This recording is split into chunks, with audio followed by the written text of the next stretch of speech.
Hi friends, வணக்கம் and welcome back to Devi press kitchen. இன்றைக்கி நம்ம பஜ்ஜி மிளகா வச்சு ஒரு சூப்பரான ஒரு சைட் டிஷ் ரெசிபி தான் பண்ண போகிறோம். இது ரச சாதத்துக்கு கர்ட் ரைஸ்க்கு அட்டகாசமான ஒரு காம்பினேஷனாக இருக்கும். ஸோ வாங்க வீடியோக்குள்ளே போய் பார்க்கலாம் எப்படி பண்ணுறதுன்னு.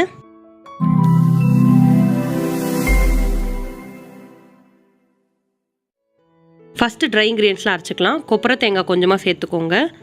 10லேருந்து 12 காஞ்ச மிளகாய் சேர்த்துக்கோங்க. கையில் கொஞ்சமாக தனியாக சேர்த்துக்கலாம். அதே மாதிரி பொட்டுக்கடலையும் கொஞ்சம் தனியாக விட கொஞ்சம் ஜாஸ்தியாக சேர்த்துக்கோங்க. ஃபஸ்ட்டு இதெல்லாம் நம்ம நல்லா நைஸாக பவுட்ரு பண்ணி எடுத்துக்கலாம்.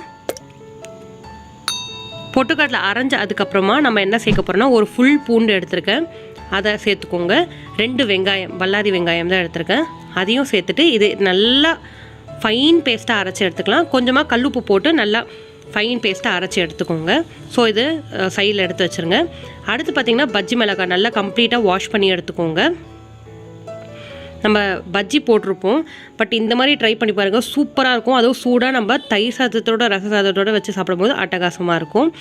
ஸோ ஃபஸ்ட்டு பார்த்திங்கன்னா நடுவில் லைட்டாக ஒரு கத்தியில் கீரல் போட்டுட்டு உள்ளே இருக்க விதையை எல்லாமே நம்ம கம்ப்ளீட்டாக எடுத்து வாஷ் பண்ணிடலாம். திரும்பவும் உள்ளே எந்த விதையும் இல்லாத மாதிரி பார்த்துக்கோங்க. இந்த மாதிரி நான் எல்லாமே வாஷ் பண்ணி கட் பண்ணி உள்ளே விதையெல்லாம் இல்லாத மாதிரி பார்த்து எடுத்து வச்சுருக்கேன். இந்த மாதிரி கம்ப்ளீட்டாக வாஷ் பண்ணி எடுத்துக்கோங்க. இப்போ நம்ம என்ன பண்ண போகிறோன்னா, எல்லாமே பேனில் நம்ம ஃப்ரை பண்ணி எடுக்க போகிறோம். நிறைய ஆயில் போட்டு ஃப்ரை பண்ணணும்னு அவசியம் கிடையாது.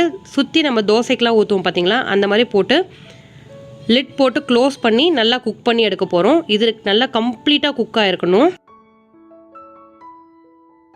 அடுப்பு பார்த்திங்கன்னா நான் வந்து மீடியம்லேருந்து ஹை ஃப்ளேம் வச்சுருக்கேன். ஸோ பக்கத்துலேயே இருந்து நீங்கள் திருப்பி போட்டுக்கோங்க. பஜ்ஜி மிளகாய் நல்லா வெந்திருக்கணும், அதே சமயம் எல்லா பக்கமும் நல்லா கம்ப்ளீட்டாக ஃப்ரையாக இருக்கணும். இந்த மாதிரி எல்லா பக்கமும் நம்ம சுட்டு எடுத்துக்கலாம். ஃபஸ்ட்டு மூடி போட்டு நீங்கள் அதை பண்ணிக்கோங்க. அப்போ தான் நமக்கு குக் ஆகும். சைட்லேயே பார்த்தீங்கன்னா ஒரு பேனில் நான் எண்ணெய் சேர்த்துருக்கேன். இப்போ நம்ம அந்த மசாலா பேஸ்ட்டை இந்த எண்ணெயில் கம்ப்ளீட்டாக ஃப்ரை பண்ணி எடுத்துக்கலாம், குக் பண்ணிடலாம். ஏன்னா நம்ம எல்லாமே பச்சை இன்க்ரீடியன்ஸ் தான் சேர்த்துருக்கோம். ஸோ எண்ணெயில் நல்லா குக் பண்ணி எடுத்துக்கோங்க. இதை நமக்கு பேனில் ஒட்டாத மாதிரி வரணும், அப்படியே அல்வா கன்சிஸ்டன்சி வரணும். அந்த அளவுக்கு நம்ம நல்லா குக் பண்ணி எடுத்துக்கலாம். இப்போ பார்த்தீங்கன்னா நல்லா சுருண்டு வர ஆரம்பிச்சிருச்சு. இந்த மசாலா வந்து கொஞ்சம் காரசாரமாக இருக்கணும். பூண்டில் கொஞ்சம் காரம் இருக்கும். அதே மாதிரி நம்ம 12 காஞ்ச மிளகாய் சேர்த்துருக்கோம். ஸோ நல்லா காரசாரமாக அங்கே ரெடியாக இருக்குது. இங்கே பார்த்தீங்கன்னா பஜ்ஜி மிளகாய் நான் திரும்ப சுட்டு எடுத்து வச்சுருக்கேன். இந்த மாதிரி கம்ப்ளீட்டாக எல்லாத்தையும் நான் சுட்டுட்டு அதுக்கப்புறம் நம்ம என்ன பண்ணுறதுன்னு பார்க்கலாம்.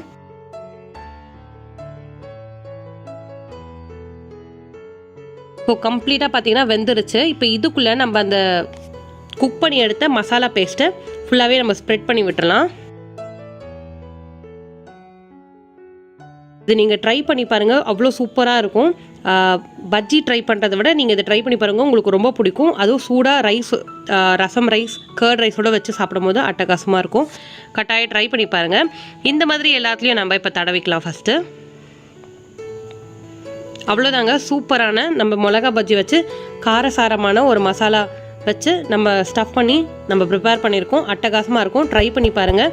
உங்களுக்கு இந்த வீடியோ பிடிச்சிருந்தா மறக்காமல் ஒரு லைக் பண்ணுங்கள். நம்ம சேனல் இது வரைக்கும் நீங்கள் சப்ஸ்கிரைப் பண்ணலன்னா மறக்காமல் சப்ஸ்கிரைப் பண்ணிடுங்க. கூடவே பக்கத்தில் இருக்க பெல் ஐக்கான் கிளிக் பண்ணிடுங்க. உங்களை அடுத்த வீடியோவில் பார்க்குறேன். அது வரைக்கும் நன்றி.